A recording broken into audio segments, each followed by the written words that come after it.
Welcome to Anticipating Christ's Return YouTube channel, a place where we can gather together and joyfully anticipate the return of our Lord. I hope you enjoy. Hello everyone, welcome to my channel. My name is Caitlin. I'm so excited for this video because it's talking about the Temple Square update. And if you guys are anything like me, you guys are just super anxious for this project to be done and all the beauty that is going to be had here and the spirit that's going to be felt. And I just feel like it's a big undertaking and it's been years in the making, and I don't know, I feel like it's super significant. Put in the comments if you guys feel like this is really significant for the church. But the thing that is most significant that I want to talk about is this. So sorry, let me go back to this. This is the church news channel, and they have a quick little 6-minute video on here, and in it this man named Jay Warnick, he's talking and he says something that is just so interesting that maybe some of you guys have heard, maybe this is new to you, but he says in this video, you guys should just watch the video just to go see for yourself on the church news website or YouTube channel. But in it, there's kind of this like narrator voice, and then there's this interviewer voice, and it says born out of divine revelation. And then it talks about how all the skilled labor and everything has gone into creating this beautiful Temple Square area. But then this Jay Warnick says, President Nelson highlighted that he saw in vision nations of the world coming to this area. And obviously that could mean so many things. Initially, my mind went to the Olympics and how the Olympics were just announced to come to Salt Lake City. But then my mind kind of shifted upward, or the spirit kind of prompted me to like think bigger. And I think actual nations coming for the Olympics is going to be awesome. But that's just going to be a very limited time and a very small time frame, where the spirit kind of just testified of there is a bigger picture here. It's not just about the Olympics, and it's not just about people coming to see it just to see it, but it's I don't even know what that means of think bigger, but just how this is it's important. It's important for the Lord. It's important for the church. It's important for nations of the world. And I just think it's so cool. I think this design, let me just talk about this design since I'm on this. It says that this is the east entry building on the north addition of the Salt Lake Temple.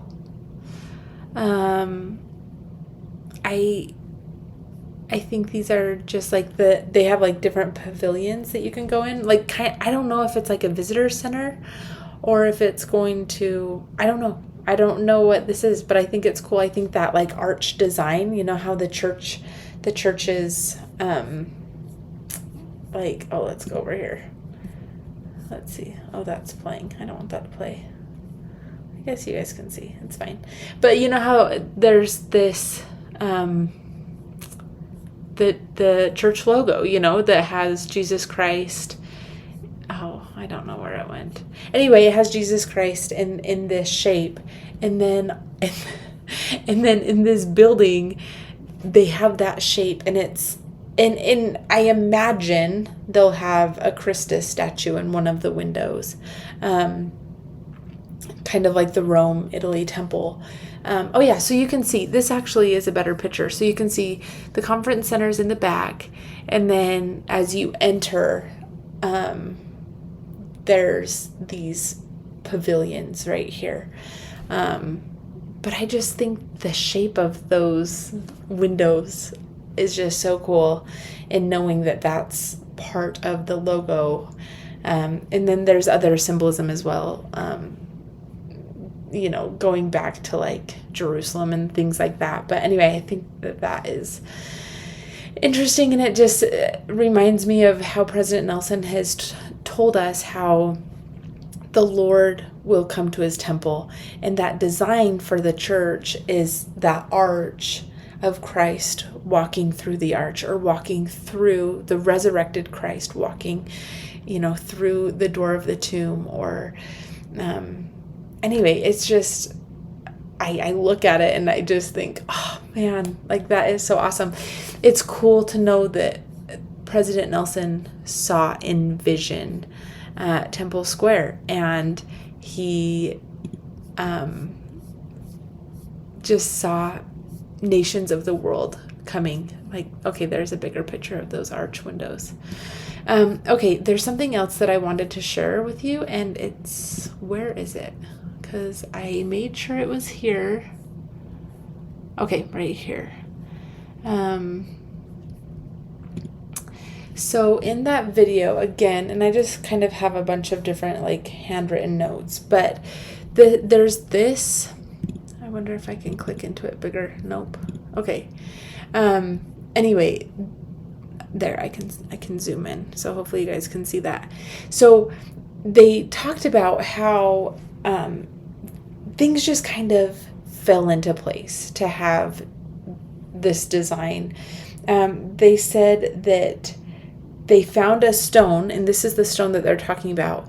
This stone, it was the exact size that they needed to fill in right here. So this right here, where there's like this engraved portion of this was all just one huge stone that they were able to put right here. And I don't know if you guys can read this, but it quotes Isaiah 2:2. And think about this when you think about President Nelson saying, I saw in vision nations of the world coming here. And it says, and it shall come to pass in the last days that the mountain of the Lord's house shall be established in the top of the mountains, and shall be exalted above the hills, and all nations shall flow unto it. And it gives me chills, honestly, to read that Isaiah 2:2, Isaiah chapter 2 verse 2, and have it be right here in front of the Salt Lake City temple, where Isaiah prophesied that in the last days the mountain of the Lord's house shall be established, and that all nations shall flow unto it. And then President Nelson said himself that he saw in vision nations of the world coming here, coming to Temple Square, coming to Salt Lake City, where the church headquarters is. And it's just, it's cool to think about that President Nelson may have had the same vision that Isaiah did. We know from the Book of Mormon that Book of Mormon prophets were able to have visions, basically they've said, like Nephi has said, and other prophets have said, that they saw in vision the same thing John saw, or the same thing Isaiah saw. And it makes sense to me that God would reveal to his latter-day prophet the things that Isaiah or these ancient prophets saw. That the Lord loves us enough to give that same vision to the prophet who is living at this time, and who is in charge of in charge and has stewardship over our time. So in that video, they also talked about the flags. So there are 91 flags, and they plan on rotating the flags every 3 months, so that every flag of every nation can be on display. And this was really important in just showing that we are a worldwide church and that God cares about every single nation. And I love it so much. And plus, going back to the Olympic thing, I don't think it's any small thing that the Olympics are going to be here. And I think that like the prophet was inspired in that way to start early in preparing. But even more so than that, I think it's important for us to remember that we need to start early in preparing ourselves for the second coming, or for whatever is coming, whether that is good things or bad things, or if it is the second coming. Like, we should be constantly preparing so that we are always at our best, so that if something big happens, like Jesus Christ comes, we're ready and we don't have to scramble last minute to try and become ready. And I love that example of this in a very, in a very like, the word that comes to my mind is worldly, and I don't mean worldly, but the world is going to come for the Olympics if Jesus Christ doesn't come by then. But Temple Square will be ready. Who knows if like other construction things will be ready by then, but we know that Temple Square will be ready.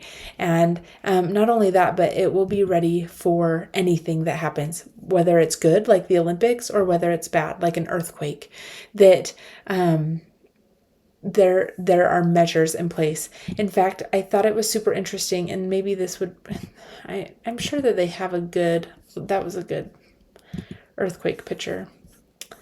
Just the foundation of the temple. Like, what a daunting task.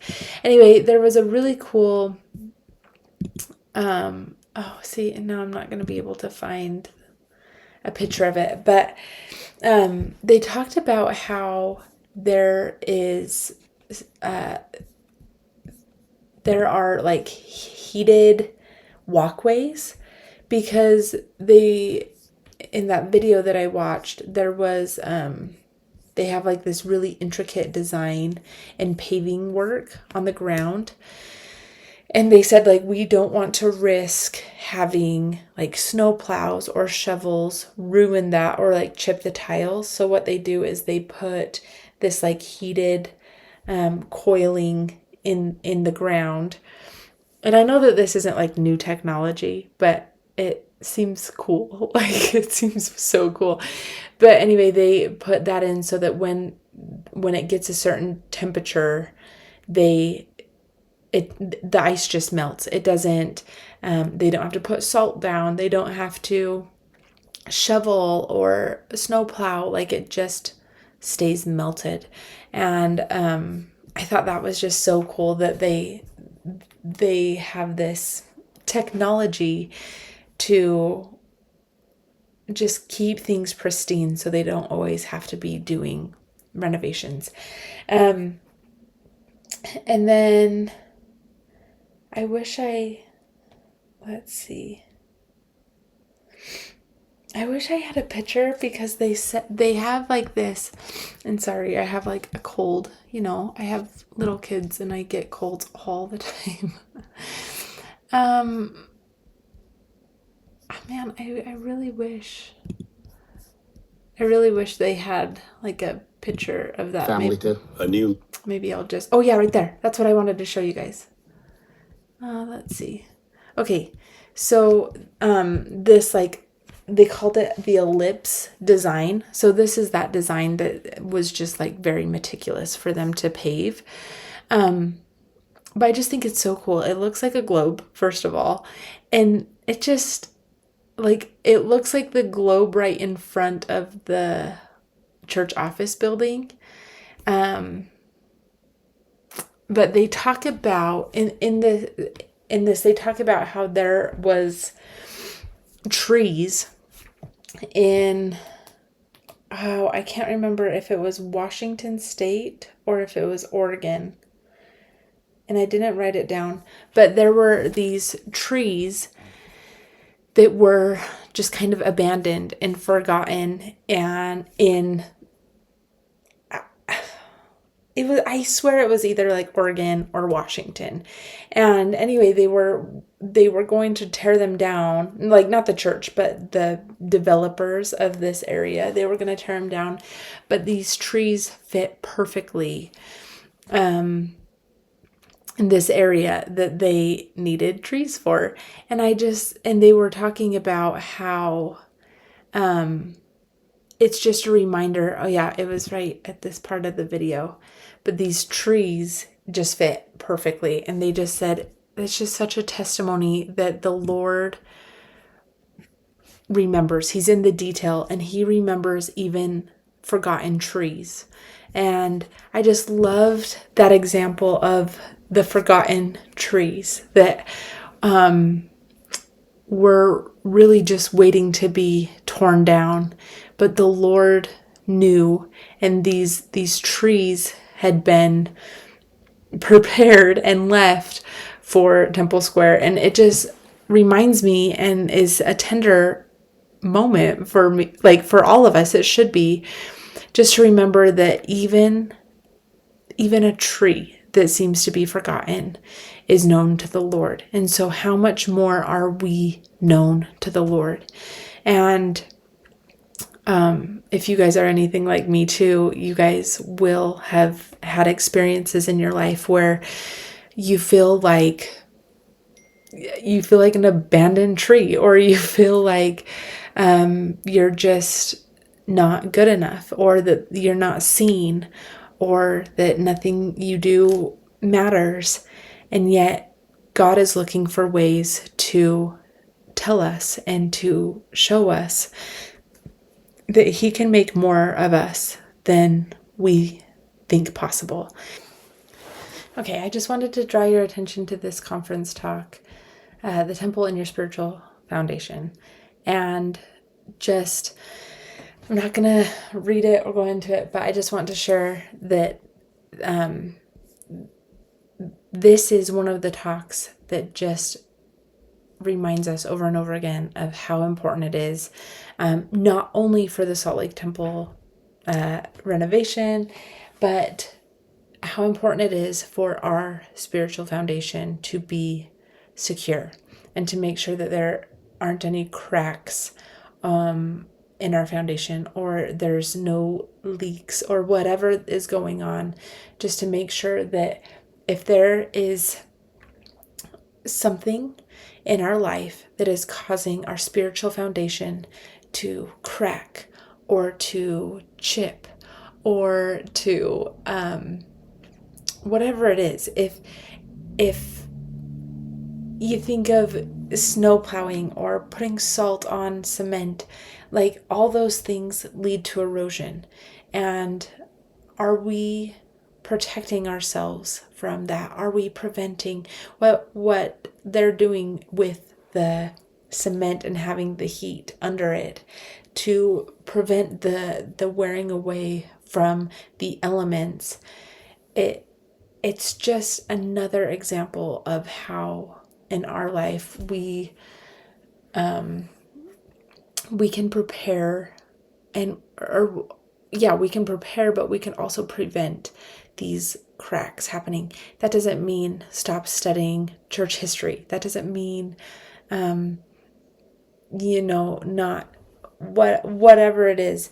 It's okay to have answers, or to have questions, but look for answers in faith-filled ways, so that we can make sure that our spiritual foundation is secure, and that it is built upon the rock, Jesus Christ. That when storms come, they won't tear us down. I mean, that is Helaman 5 that we just studied in Come Follow Me. Just make sure, remember that it is upon the rock, Jesus Christ, who is a sure foundation. A foundation whereon if men build, they cannot fall. And when the storms come, which they will, it's not if, it's when when the storms come, we'll be able to weather them, and it won't crack our foundation, and it won't destroy our testimony. I think that's the thing that I love learning most about the Salt Lake Temple renovation, is just that it shows us how to renovate our lives and make sure that we are firmly fastened on Jesus Christ. I am so grateful for you guys. I just love you guys, and I hope you have a great day, and I will talk to you soon.